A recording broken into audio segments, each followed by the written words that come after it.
Imaginem, então, o corpo inteiro queimando. Não apenas por uma noite insone, nem por uma semana, mas por toda a eternidade. Não devemos nos livrar do fogo, da danação, do juízo final. Esta noite, o Papa, o vigário de Cristo, irá lhes dar um presente que irá salvá-los desse fogo. Uma indulgência especial ligada à construção da Igreja de São Pedro, em Roma, onde os ossos dos apóstolos apodrecem, expostos ao vento e à chuva, profanados por animais selvagens. Atentem às palavras do Santo Padre que diz: assentem uma pedra em São Pedro e lançarão a base da salvação e da felicidade no paraíso. Como? Com esta indulgência. Quando? Esta noite. E apenas esta noite. Procurem o Senhor enquanto Ele está perto. Eis a sua salvação. Venham buscá-la.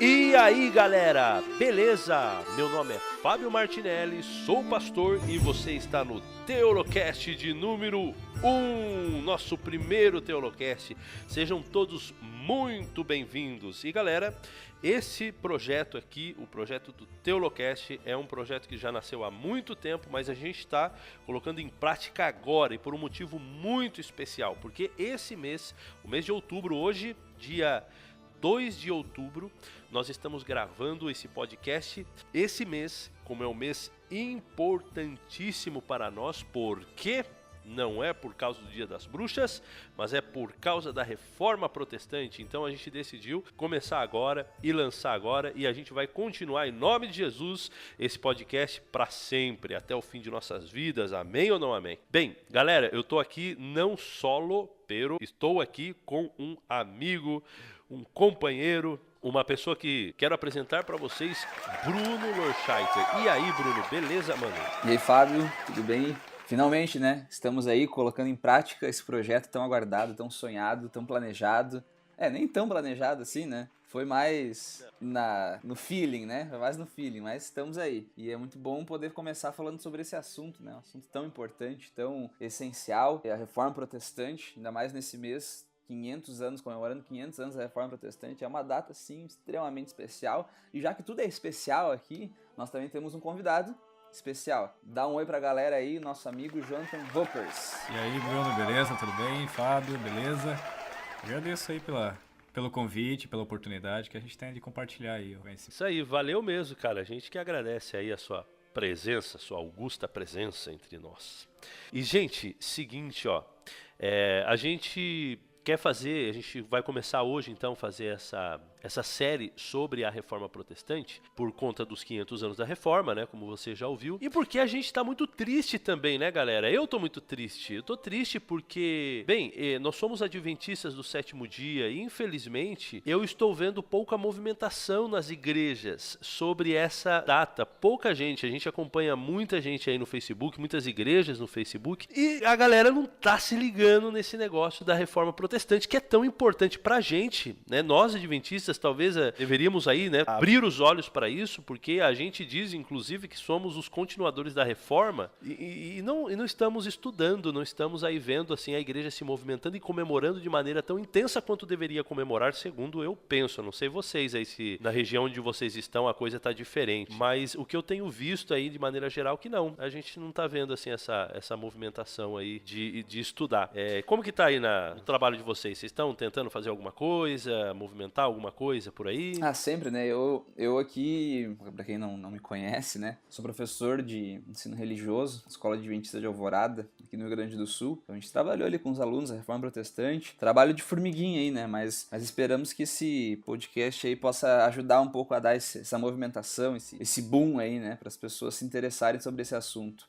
Então, Fábio, lá na Ucrânia, até interessante, vou até comentar aqui, lá na Ucrânia, na época que eu tava lá, a igreja estava bem movimentada, bem movimentada. Eu fiquei até assim assustado, porque, claro, eu não entendi a língua, né? Mas você consegue ver ali os símbolos e tal. E aí, com uma tradução leiga, você consegue entender mais ou menos o que eles estão falando. E a igreja tá bem movimentada, bem movimentada. Nossa, vários flyers e tudo. Eu fiquei impressionado. Que legal, cara, que bom.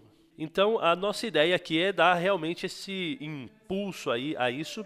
E se você que está ouvindo esse podcast agora, eu quero fazer um apelo para você, porque, gente, vamos colocar os pastores aí dessa galera em maus lençóis agora? Ou em bons lençóis?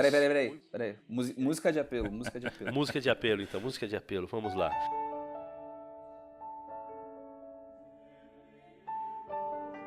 Você, meu amigo, que está aí e ainda não viu nada sobre a reforma na tua igreja, chame o seu pastor nesse momento e diga para ele: pastor, por favor, ensina-nos sobre a reforma protestante. Sabe por quê, meu amigo? Porque o seu pastor, ele gastou 4 anos na faculdade e ele teve um crédito especial sobre história do cristianismo. História do cristianismo é 1 ano inteiro, né? 1 ano de história do cristianismo e história do adventismo, né? É mais de um crédito, né? Mais de um crédito. Tem história do cristianismo 1 e 2 e história do adventismo 1 e 2, eu acho. Então acho que são 2 anos. Era isso mesmo, ó, era isso mesmo. Para vocês verem como eu fui um bom aluno, né? Mas o seu pastor estudou também, ele conhece a história, ele sabe da história. E para você que quer se aprofundar de uma maneira muito espiritual nessa questão da reforma, a gente indica para vocês também o livro Grande Conflito. Vocês podem estudar do capítulo 1 até o capítulo 20, mais ou menos. Ali vai, mais ou menos até o capítulo 20, vai ser a história da Reforma Protestante. Então, esse mês, faça esse compromisso com você mesmo. Estudar sobre a Reforma Protestante, inclusive com a gente aqui. Beleza, galera? Tá feito aí o apelo, tá bom? E que Deus possa te abençoar muito e que você possa curtir muito o nosso podcast e também os seus estudos particulares aí, beleza? Vamos lá então, galera? Vamos começar então estudar um pouco sobre a Reforma Protestante?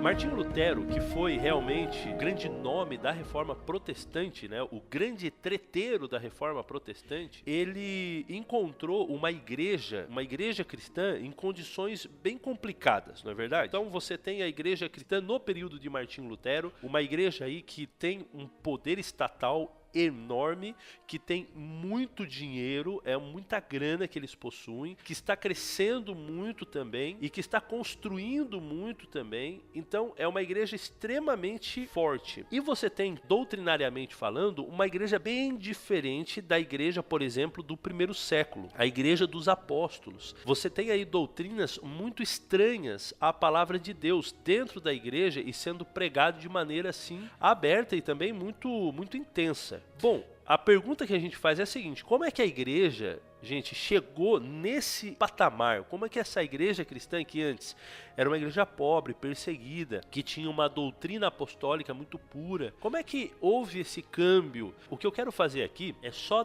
fazer um panorama geral de como a igreja chegou a ser como era no tempo de Martinho Lutero, no tempo em que aconteceu de fato a Reforma Protestante. Vamos lá então? Vamos dar um repasse geral aí, gente, na história da igreja cristã? Então, qual é a configuração da igreja do 1º século, do 1º e 2º século aí que a gente encontra? Então, uma igreja apostólica, uma igreja fiel, uma igreja que realmente usa e tem a palavra de Deus aí como a guia para suas decisões, para suas tomadas de decisões, não só eclesiásticas, mas também doutrinárias aí. E como que aconteceu essa mudança? O que fez com que essa igreja mudasse?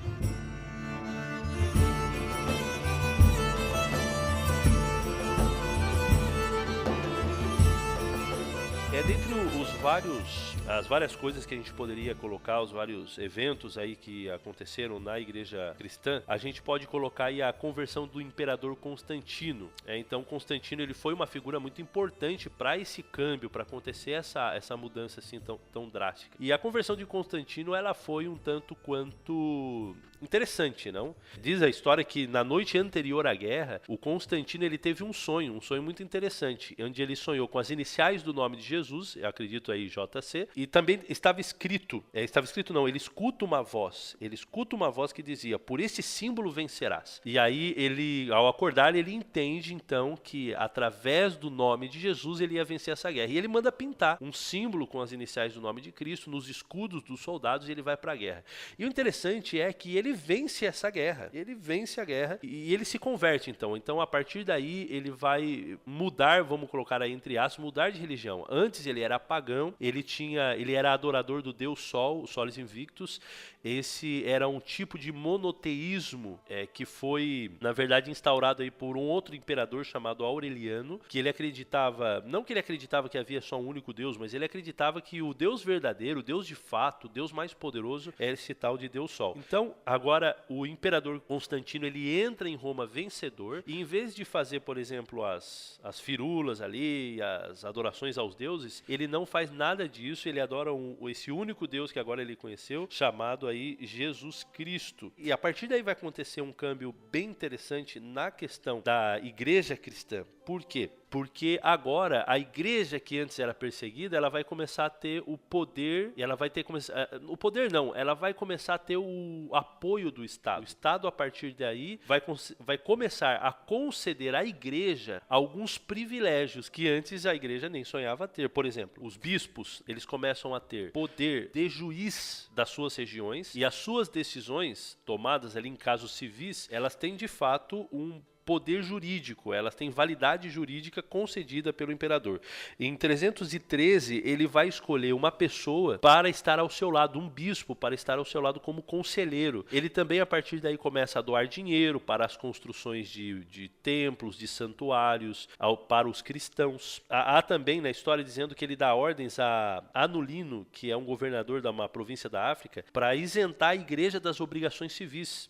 E para que os seus bispos, os seus magistrados aí usassem todo o seu tempo somente para os assuntos eclesiásticos. Ele vai em 321, ele faz um decreto que é muito conhecido, e ele vai dar à igreja o direito de receber heranças, dando status aí de corporação. Ele também vai decretar o primeiro dia como sendo um feriado nacional, porque o Solis Invictus, esse deus que ele adorava, tinha o primeiro dia da semana como um dia de adoração, então ele faz aí uma mescla entre o paganismo e o cristianismo. Quando ele vai construir Constantinopla, por exemplo, ele vai equipar a cidade só com templos cristãos e nenhum templo pagão. Então você vê aí agora a igreja tomando um formato e um poder realmente muito forte aí, né? Então essa seria mais ou menos o que eu diria, Lorch, de como a igreja ela passa a possuir esse poder que ela chega a ter aí no tempo da Reforma. A conversão de Constantino é uma coisa meio confusa na realidade, né? Porque a gente não consegue entender muito bem se foi uma conversão assim mais diplomática, se realmente teve alguma coisa, se ele realmente teve alguma fé, ele realmente teve algum encontro com Cristo, ou se foi mais alguma coisa mais pela questão da diplomacia, da política. É um pouco difícil da gente entender, né? Alguns até dizem... Até porque ele foi batizado só no fim da vida, né? No dia da morte dele, ele pediu para ser batizado. Mas algumas pessoas até falam que essa questão de ser batizado só no fim da vida tinha a ver com... As pessoas, era uma prática comum, né? As pessoas postergavam o batismo delas para a última hora para poder ter remissão dos pecados que eles cometeram até ali, né? Mas enfim... dizem que ele nunca participou de nenhum ato litúrgico, né? Nunca participou de uma missa, de uma eucaristia. Então, dizem que até os últimos dias da vida dele, parece que ele ofereceu sacrifício a Zeus. Só que é verdade, ele realmente fez coisas assim pelo cristianismo, né?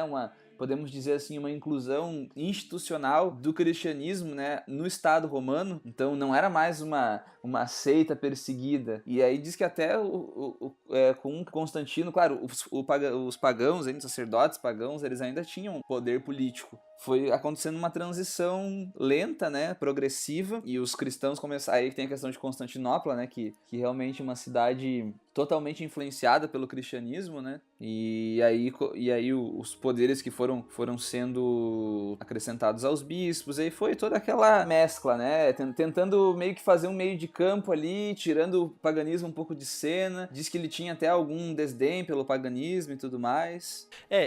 Apesar de que realmente alguns dizem que o Constantino ele foi mais um gênio político, né, do que um cristão convertido, eu acredito que houve sim algum tipo de conversão na vida dele, ou ele é o cara, sei lá, mais visionário do planeta mesmo, assim, porque na época da sua conversão e quando ele começou a fazer todas essas mudanças, você tinha uma configuração onde que existiam mais pagãos do que cristãos no Império. Ainda existiam mais pagãos do que cristãos. E quando ele começou a fazer isso, ele ganhou muita inimizade de muitos pagãos, e muitos pagãos, assim, que tinham realmente um certo tipo de influência dentro da sociedade. Então, assim, eu fico bastante em dúvida, assim, se realmente se ele era só esse gênio político e não esse convertido. Posso adicionar uma coisa, Fábio? Voltei. Não, agora não. Quando Constantino ele transfere a capital do Império ali para Constantinopla em 330, parte forte do ocidente ali do Império ficou com Roma. Então isso deixou o bispo de Roma como se fosse a única pessoa forte naquela área, entendeu? Então se viesse futuramente um problema, uma crise, alguma coisa parecida, o bispo de Roma, que já estava bem conhecido e já tinha um poder considerável devido ao poder que Constantino já deu pro bispo de Roma naquele contexto, o bispo de Roma era a pessoa mais forte na parte do ocidente do Império. Então, além disso, imagine você... Você tem ali o cristianismo. Você tem Pedro que acaba morrendo em Roma. Você tem Paulo que acaba morrendo em Roma também. Então, de certa forma, isso dentro do cristianismo te dá um poder maior, te dá uma supremacia. Eu sou melhor do que vocês. Os bispos, eles eram iguais. Só que devido a esse tal desse contexto, acaba te dando assim um ponto a mais. Eu sou melhor do que vocês. Então a teologia tá aqui comigo, não tá tanto com vocês. Quando Constantino ele vai para Constantinopla e deixa esse poder com o bispo de Roma, não só um ou dois bispos que são bispos assim que trazem essa ênfase pro bispo de Roma, são vários bispos. Por exemplo, o bispo Damaso, ele foi o bispo da época que teve Jerônimo que traduziu a Bíblia para traduzir a Vulgata Latina. Então isso começa a dar ênfase pro bispo de Roma. Agora, então veja, por exemplo, você vê os Estados Unidos hoje. Você vê que tem os imigrantes e você tem os moradores locais. Quando você olha para os imigrantes, você vê que aquela renda do país também vem dos imigrantes, você não vai fechar ali a rédea com os imigrantes, porque a mão de obra do país também vem dos imigrantes. Acho que isso foi basicamente o que aconteceu com Constantino com relação às tribos que entram. Os recursos do Império também vinham dos bárbaros. Então ele meio que afrouxou um pouco a disciplina para que também ele tivesse aquela renda vindo, porque se ele sacasse de fora os bárbaros, ele também perdia aquela renda. Então aí foi aquilo que você comentou, entrou ali aquela mistura entre o cristianismo e o paganismo, entre a penitência, o domingo, a veneração dos santos, veneração de Maria e tudo mais. Exatamente. Essa questão do poder de Roma crescendo, né, da igreja romana agora crescendo, é muito importante para o nosso pano de fundo aqui da reforma protestante, né? Porque a gente, por exemplo, chega em Martinho Lutero, ele vai estar lutando aí contra o poder católico romano. Então você vai ter um papa que emite bulas, decretos com poder e tal. E realmente esse crescimento da igreja romana, ela é muito interessante. Então, como você disse, essa associação com Pedro e Paulo que morreram ali, deu à igreja um certo poder, ou seja, bom, nós somos os detentores da tradição, né? Nós sabemos como que funcionam as coisas, porque Pedro e Paulo, os dois principais líderes do cristianismo, eles morreram aqui, né? Nós sabemos como funcionam as coisas. A questão da localização também, a riqueza também que eles possuíam, ali existia uma certa prosperidade. E como existia uma certa prosperidade, a igreja romana ela passa a ajudar financeiramente outras igrejas necessitadas também ao redor do império. E claro, quando você ajuda financeiramente alguém, mesmo que você está ajudando aí de boa vontade, você de certa forma passa a ter uma certa autoridade sobre essa pessoa, né? Porque afinal de contas, de alguma forma eu estou dependendo dessa pessoa que está me ajudando. Também com essa ideia de que Pedro morreu ali, etc e tal, surgiu a reivindicação de que os bispos de Roma, eles eram descendentes de Pedro. E como descendentes de Pedro, eles tinham poder de liderança que Pedro tinha sobre o cristianismo, né? Eles se imaginavam essa liderança geral de Pedro sobre tudo no cristianismo. Então eles imaginam então agora que o bispo de Roma também tem essa questão. E eles realmente conseguiram exercer essa influência só foi crescendo com o passar do tempo. No quinto, sexto século aí, o Papa Inocêncio I, ele vai dizer que o Papa de Roma, ele é cabeça e o ápice de todo episcopado. O Papa Leão I, ele insistia em dizer, por exemplo, que como Pedro, ele tinha a primazia sobre os apóstolos, que os papas também herdaram esse papel do governante, de mestre supremo supremo, super master blaster aí, o cara mais louco da Terra, assim. E foi até o Leão I que começou a usar essa palavra de papa, né? Ele que começou com essa nomenclatura de papa. Agora, essa teoria, ô Fábio, de Mateus 16, que Pedro era o cabeça da igreja, o primeiro papa e tal, isso em 590 já era amplamente aceito. Imagine, você tem um time ali que tem Cipriano, Tertuliano e Agostinho, que são os teólogos de Roma, dizendo que o bispo de Roma é o cabeça da igreja, então os caras estavam ali com um time forte mesmo. Exatamente. E o poder do papado, ele foi crescendo de uma tal maneira, tem uma história, isso daí está no livro do W. Walker, a História do Cristianismo, que diz que em uma vez que Átila, o Huno, bem conhecido, ele chegou com as suas tropas para atacar a Roma, teve ali uma reunião diplomática entre ele e o imperador levou o Papa Leão I junto nessa reunião. Diz assim que nessa reunião, o Átila, o Huno, ele ficou tão impressionado com a presença do Papa, foi algo assim tão, impactou tanto ele, essa conversa que ele teve com o Papa, que o Papa conseguiu convencer ele de não atacar Roma. Ele pegou o exército, as tropas dele e foi embora. Então, a partir daí você vê que o Papa, ele tem uma influência não só religiosa, né, não só eclesiástica, mas agora também ele está fazendo parte de decisões e resolvendo problemas do Estado. E sem falar do dinheiro, né? Que a igreja ela começou a ter, quase rivalizando com o Estado em relação ao poder financeiro que ela tinha. Então aí a gente tem toda essa configuração para chegar aí a Martinho Lutero. Agora a gente já está no século XV, né? Tem os pré-reformadores ainda. A gente vai falar um pouco, é verdade. Desculpa, é verdade. É com vocês, galera.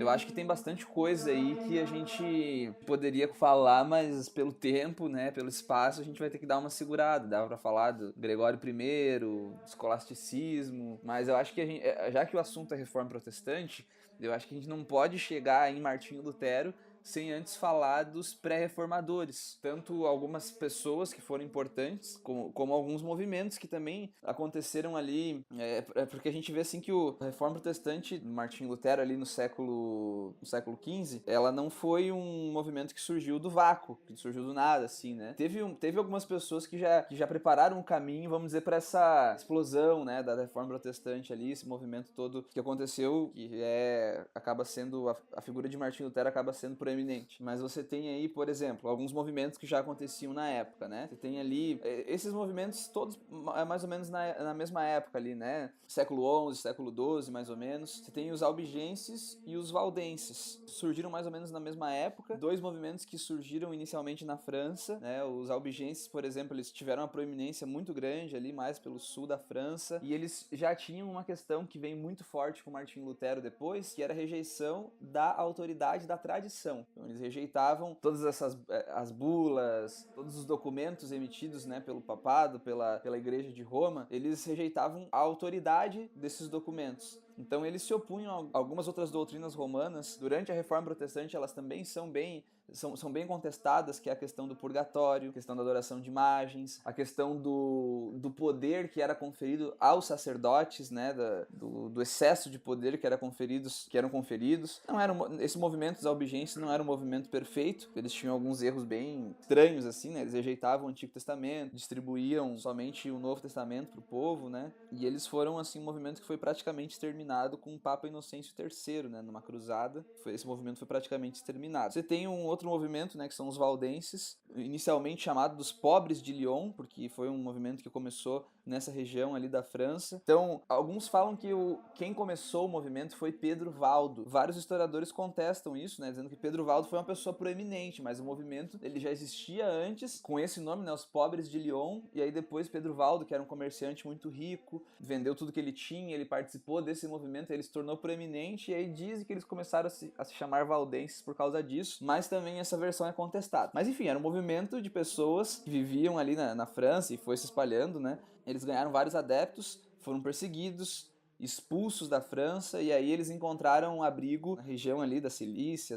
dos vales da Itália, e até hoje eles têm alguma... Claro que não, eles não sofrem perseguição como eles sofreram, né? O movimento ele acabou se associando com outras igrejas protestantes também, mas eles já têm uma representação até hoje, os valdenses, né? Então eles tinham algumas táticas de evangelismo bem interessantes. Diz que eles eram como comerciantes ambulantes, então eles iam para os locais vendendo coisas, né, cacarecos aí e apetrechos, e aí eles levavam ali de maneira escondida trechos da Bíblia. Os valdenses eles tinham muito um respeito assim pela educação. Os líderes entre os próprios valdenses eles tinham que ter o conhecimento de vários idiomas, eles tinham que ter um grande domínio do Novo Testamento, da Bíblia como um todo, né? Mas o Novo Testamento eles tinham assim eles tinham que decorar algumas partes do Novo Testamento, né? Então eles tinham um respeito muito grande. Os barbes, que eram os líderes dos valdenses, eles precisavam saber vários idiomas e tinham que saber Mateus e João e outras porções da Bíblia de cor.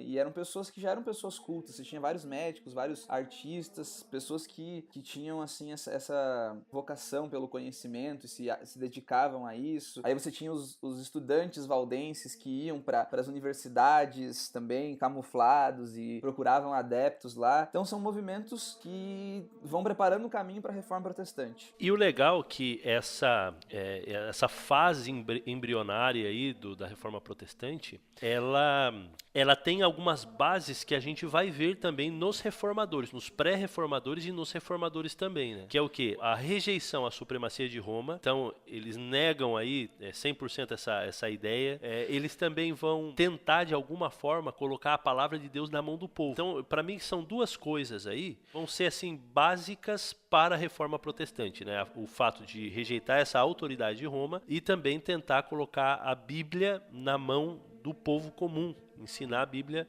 e entregar a Bíblia aí na mão do povo comum. Isso é bem legal. Aqui perto de Montevidéu, tem uma cidade que chama Colônia Valdense, e tem toda uma história, tem um museu ali e tal. Eu não fui ainda, eu preciso ainda passar por ali, mas parece ter alguma coisa a ver aqui. Depois eu conto pra vocês como que foi.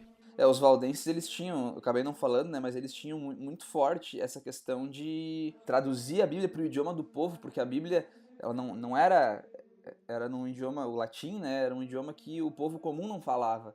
Então os valdenses eles tiveram essa disposição de traduzir, distribuir alguns pedaços para que o povo comum pudesse ter acesso às escrituras.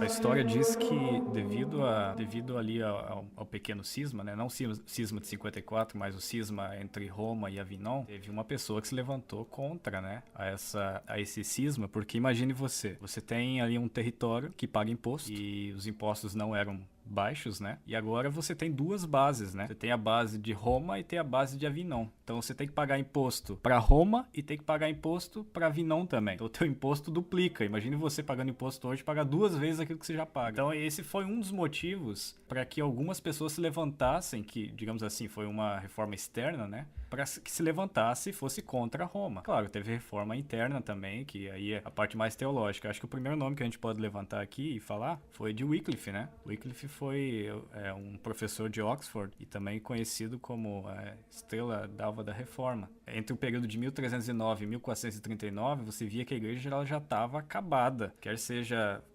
exteriormente como internamente também. Ela já estava deteriorada, não tinha mais teologia, pregava o celibato, mas o sacerdote já tinha filho, ali o clero gozava de uma vida luxuosa e tal. Então quando o Wycliffe se levanta, ele se levanta contra tudo isso. Ele quer acabar com essa imoralidade da igreja.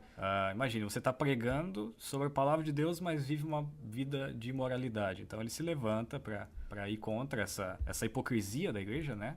Também insatisfeito com esse cisma aí de Roma e Avião, ele também se levanta para defender o povo, dizendo, poxa, como é que é? Cristo tem que ser o cabeça da igreja. Vocês dizem que é o cabeça da igreja e agora se separam, ainda tem duas cabeças agora. Não, pô, Cristo é o cabeça da igreja. Que a Bíblia e não a igreja era a autoridade para todos os crentes. Então, devido a esse contexto, Wycliffe se levanta, vai contra a igreja e também dá início à tradução da Bíblia em inglês, né? Esse comentário do Jonathan é importante porque eu pelo menos, né, sempre tive assim uma visão romantizada demais da reforma protestante, né? E nossa, as pessoas lutando por aquilo que é errado e tal. Só que realmente claro que teve essa questão da teologia, da restauração de verdades bíblicas, teve a atuação de Deus no meio de tudo isso. A gente não tem, eu pelo menos não tenho nenhuma dúvida sobre isso. Mas tem muito forte a questão financeira também, né? A questão de pagar impostos, era um abuso, não quero mais pagar e tal. Então, não tem como você separar essas duas coisas, né? Tipo, teve o lado econômico e teve o lado teológico, teve o lado da crença. As duas coisas acabam meio que andando juntas, né? E sem dúvida eu acho que uma das coisas que motivou a reforma protestante, uma das principais, né, foi a questão financeira, a questão econômica, aquele velho pensamento, não sei, eu ouvi em algum lugar aí, que fala que pra gente poder entender a história, a gente tem que olhar pra onde o dinheiro tá indo, né? Follow the money. Follow the money, é esse conceito aí, follow the money. Você escutou no BTcast sobre reforma protestante. Exatamente, foi aí mesmo. Foi um historiador lá. Então imagine, você tem gerações de reis que tinha que pedir uma autorização pro Papa pra fazer alguma coisa, e aí eles começam a ver que dá pra fazer as coisas sem precisar estar debaixo da asa do Papa. E mais ainda, né? Eles tinham o apoio da população. Então, como eles conseguem ver que eles conseguem governar sem precisar do Papa, coisa que eles não precisavam, nunca precisariam, né? Mas eles estavam ali debaixo dessa autoridade, essa pseudo-autoridade, né? Aí eles tinham o apoio da população, agora eles viram que eles poderiam realmente governar sem precisar do Papa. Então, eles estavam clamando realmente por uma reforma, não só interna como externa também, né? Interna que a gente diz teologicamente, externa politicamente, né? Eu sempre vejo assim a história da reforma, assim como Jesus veio na plenitude dos tempos, eu acho que a reforma veio na plenitude dos tempos também. Tudo estava preparado para que se ocorresse uma reforma, ou seja, você tem a insatisfação do povo, porque veja, o povo não estava feliz com a religião que eles estavam vivendo. O povo não era besta ao ponto de fechar os olhos para as injustiças da igreja, então a perversão também da própria igreja, ou seja, os seus líderes vivendo de forma assim bem boêmia, do John Wycliffe, né, veio o John Hus, que foi o seguidor dele, né?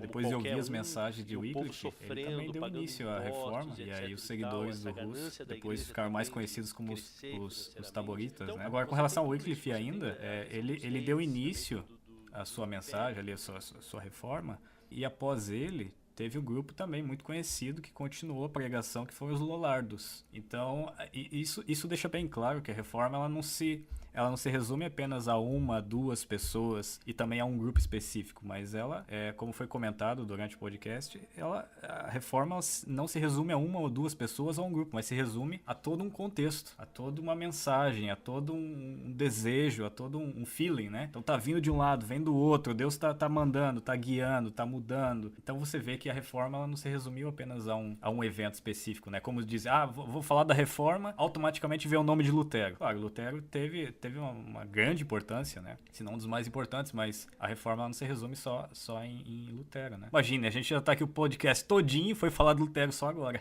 Então, isso aqui é só uma introdução, galera. Vocês precisam estudar mais e mais a fundo. Tem muita coisa bacana ainda pra ver dessa galera. O Fábio tá parecendo aquela galera que discute na internet, assim, mas vai estudar, cara, vai estudar. É mais ou menos isso, Eu posso estar falando besteira, não sei se vocês podem, se vocês têm mais informação. Qualquer coisa a gente corta na edição. Qualquer coisa corta, né? Mas eu acho que essa realidade que a igreja católica, ali na sua hipocrisia e tal, ela deu forças, querendo ou não, deu forças pro islamismo. Depois, com o crescimento do islamismo, olhando para a atual religião do cristianismo, você vê que ele toma forças porque você olha para um lado, você tem a religião do cristianismo. E o cristianismo prega uma coisa, mas vive outra, entendeu? Você olha pro clero, o clero tá ali com a Bíblia, detentora do conhecimento, você vai ver a sua forma de viver totalmente contrária. Quando o islamismo ele começa a tomar forma, você vê ali uma válvula de escape para aquele que quer servir a Deus inteiramente, digamos assim. Então muitos tomam o islamismo como uma religião verdadeira devido ao tá aqui, tá escrito, eu vou seguir e não sou hipócrita. Então o islamismo, de certa forma, tomou força devido a essa realidade da Igreja Católica na época. É aquela coisa, né? Quando você tá morrendo afogado, qualquer pedaço de pau pra você é pra se agarrar, né? Bom, e a gente tá falando aí bonitinho dessa galera, né? De John Wycliffe, de Hus, por exemplo. Mas, por exemplo, Hus, ele morreu de uma forma bem triste, né? É um povo que realmente se agarrou aí à verdade que eles acreditavam e foi até o fim com essa verdade. Morreram por causa dessa verdade, né? O John Wycliffe morreu queimado, vivo. Pra mim, eu acho que não existe pior morte do que essa. E diz a história que ele morreu cantando. Eu já ouvi uma outra versão do que ele disse na morte quando ele estava sendo queimado, né? Disse que quando ele estava morrendo queimado, ele falou mais ou menos assim, né? Hoje vocês estão matando um ganso. Na língua dele, hus, e ganso é o mesmo significado, a mesma palavra, algo mais ou menos assim. E ele falou assim, mas daqui 100 anos, Deus ele vai levantar uma águia que vocês não poderão matar. Então, tipo, ele estava profetizando que daqui a 100 anos viria, no caso, Martim Lutero, né? Ô louco, hein? Eu ouvi essa, diz a lenda, rapaz, né? Música de suspense aí, hein? Essa eu lembro. Amém ou não amém, igreja? Legal. E beleza, vamos avançar aqui, senão a gente não vai dar tempo de falar do tal do Martinho, hein? Propaganda enganosa, né, cara? Não falo nada de Lutero nisso aqui.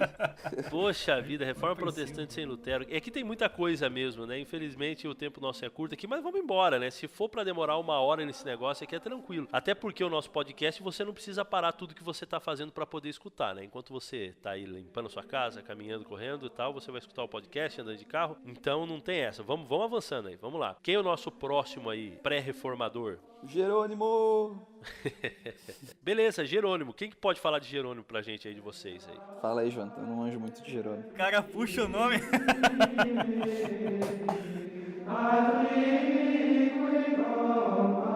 Aquele livro lá, aquela parte que eu te mandei, diz que Jerônimo, ele, da mesma forma que os demais pregavam contra Papa, ele também pregava contra essa imoralidade. A imoralidade era mais o foco da pregação do Jerônimo contra a Igreja Católica. E aí, falando um pouco do perfil dele, ele era um monge dominicano, né? Dominicano, desculpa, italiano. E da mesma forma que os demais, ele acabou se tornando um mártir, né? Foi enforcado e foi queimado por o que a Igreja chama de heresia. E é interessante você ver esse termo heresia no contexto da Reforma, que heresia para a Igreja naquela época era você ir contra a tradição. Se você prega o que está na Palavra de Deus, mas está indo contra a tradição, você era um herético, você deveria morrer. Coisa que hoje é totalmente diferente, né? Heresia é aquilo que vai contra a palavra de Deus, vindo dessa influência da reforma. Mas naquela época, a heresia era você ir contra a autoridade e a tradição da igreja. Então Jerônimo foi outro mártir que acabou sendo morto, né? Enforcado e depois queimado. Imagina, foi enforcado e depois queimado, como se não bastasse. Mas o bacana da gente também conseguir visualizar de uma maneira mais panorâmica tudo isso daí, é que você tem uma progressão, eu não diria nem progressão, uma continuação da reforma. Então você vai ter lá os Albigenses Valdenses com uma ideia ali básica de reforma, depois você vai ter esses estudiosos aí, gente, é muito mais forte, né? Você tem um grupo ali de pessoas, como os Valdenses ali e tal, apesar de ter gente muito importante ali no meio, mas agora você tem gente muito, muito top, né? Uma galera estudada, uma galera, assim, doutores, assim, professores de faculdade. Gente, assim, que... alguns deles aí, realmente, que tinham influência sobre toda a sua sociedade ali, seu contexto. Então, isso daí dá mais força ainda à reforma. E um vai seguindo o outro, um vai continuando esse processo da reforma. Então, você tem aí o John Wycliffe, depois você vai ter o John Hus seguindo as mesmas... Ele leu, né, as coisas de Wycliffe e entendeu e foi avançando. Jerônimo da mesma forma apoiando os escritos aí também dos outros pré-reformadores. Então é bom a gente entender a história, essa cronologia como uma continuação. E por que não a gente conseguir entender e ver também a mão de Deus em tudo isso, não é? Não só numa parte assim, só política, financeira ou motivos aí que sejam só terrenos, mas a gente entender isso também como um plano de Deus aí, Deus levantando essas pessoas para para poder fazer aí realmente essa reforma que era tão necessária. Eu vejo essa galera, os pré-reformadores, os reformadores também, a gente fala assim do lado financeiro, da questão econômica, política e tal, mas eu não vejo isso como uma preocupação assim terrenal, uma coisa tipo, os caras estavam preocupados com a grana. Não é isso. Se tu for ver o papel que eles exerciam ali, muito parecido com o papel do profeta do Antigo Testamento. O profeta do Antigo Testamento, claro, ele falava, estavam falhando na questão doutrinária, digamos assim, né? Eles não estão cumprindo com essa parte da aliança. A questão social na pregação do profeta do Antigo Testamento era um assunto proeminente, muito grande, né? Vocês estão esquecendo dos pobres, estão esquecendo das viúvas, vocês estão deixando de lado o estrangeiro, o forasteiro, o peregrino. Então, a questão social era muito forte, né? E Jerônimo, ele era um cara, a gente falou dele agora há pouquinho, ele era um cara que diz que na catedral ali, as pessoas lotavam a catedral para poder ouvir os seus ensinos. E ele falava da questão dos problemas sociais, dos problemas que existiam na igreja, dos problemas políticos do seu tempo, essa questão social. E atacava diretamente a cabeça, né? Lógico. Assim como os profetas, diretamente a cabeça do sistema. Sim, por isso que muitos morreram, foram perseguidos, porque eles iam diretamente no opressor, né? O rei ou o sacerdócio. Cara, pensando nesses caras aí, vocês não se sentem assim, um nada nessa terra? Você sabe que eu ia comentar isso agora. Imagine a situação deles, o contexto deles, a posição que eles estavam. Professor de universidade, outro também dentro ali do contexto da igreja. E eles se levantam contra o principal da igreja, sendo que, consequentemente, iam morrer. Cara, os caras, sim, são realmente... Ficam falando assim, mas é reformador, tal, reformador. Mas os caras são um grande exemplo para nós. Entendeu? Os caras são um grande exemplo. O que nós temos hoje, evidentemente, devido à história guiada por Deus, mas Deus usou esses homens para que hoje nós tivéssemos a Bíblia. E são um baita de um exemplo para nós. E como você falou, cara, olhando para mim hoje e olhando para a realidade deles naquela época, cara, eu não fiz nada. Eu não fiz nada e não faço nada. Não chega a 1% daquilo que eles fizeram. Você quer que eu toque numa ferida nossa aqui? Nós somos pastores, né? Vou tocar numa ferida nossa aqui. Esses camaradas, eles... Qual era o risco deles ao pregar a verdade que eles pregavam? Morte, né? Exatamente, era perder a vida, cara. Esse era o risco deles. Nós, às vezes, como pastores, muitas vezes a gente vê coisas erradas, muitas vezes dentro da igreja, eu tô falando dentro da nossa igreja local, talvez do distrito onde a gente trabalha, e às vezes por nada a gente prefere ficar quieto. Fala assim, não, eu vou ter alguma indisposição com esse irmão, é melhor eu não falar. Eu tô falando por mim, eu já fui tentado, quando eu não era ordenado ainda, agora eu sou um pastor ordenado, por favor me respeitem. Não toque no ungido do Senhor. Toque no ungido do Senhor. Quando eu não era ordenado, eu já fui tentado muitas vezes a deixar quieto algumas situações dentro da minha igreja, por quê? Não, é melhor eu agradar esse irmão porque ele vai fazer a minha avaliação depois. Cara, olha que coisa mais horrível. Claro que graças a Deus eu não cheguei a me vender tanto assim, a me prostituir assim, dessa maneira. Mas olha só que coisa, né, cara? Então, a gente realmente, eu acho que a gente tem que olhar pra essa galera aí e ver que a gente precisa aumentar aí o nosso calibre pastoral, assim como esse povo aí, né?